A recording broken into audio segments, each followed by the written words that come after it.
गरुड़ पुराण के 10वें अध्याय में मनुष्य जीवन की नश्वरता और मृत्यु की अनिवार्यता का गहन वर्णन किया गया है।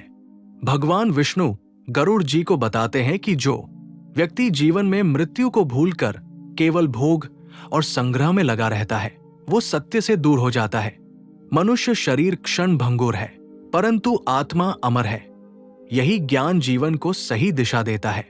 इस अध्याय में बताया गया है कि मनुष्य अपने शरीर, धन और संबंधों को स्थायी मानकर उनसे अत्यधिक आसक्ति कर लेता है।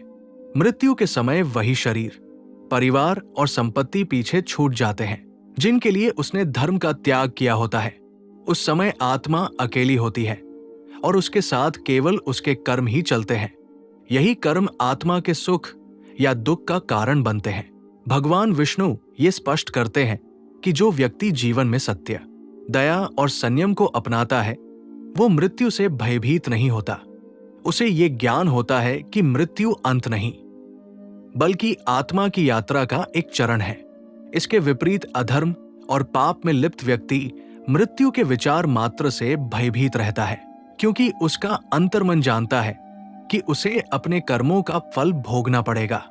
इस अध्याय में यह भी कहा गया है कि मनुष्य को हर दिन ऐसे जीना चाहिए मानो वही उसका अंतिम दिन हो।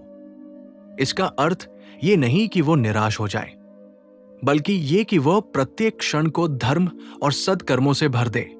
ऐसा जीवन ही आत्मा को शांति प्रदान करता है। गरुड़ पुराण का ये अध्याय ये सिखाता है कि मृत्यु का स्मरण मनुष्य को विनम्र बनाता है और अहंकार को नष्ट करता है। जो व्यक्ति स्वयं को महान समझता है, वो मृत्यु के सत्य को भूल जाता है। लेकिन जो मृत्यु को जीवन का स्वाभाविक नियम मानता है, वो दूसरों के प्रति करुणावान और धर्मशील बनता है।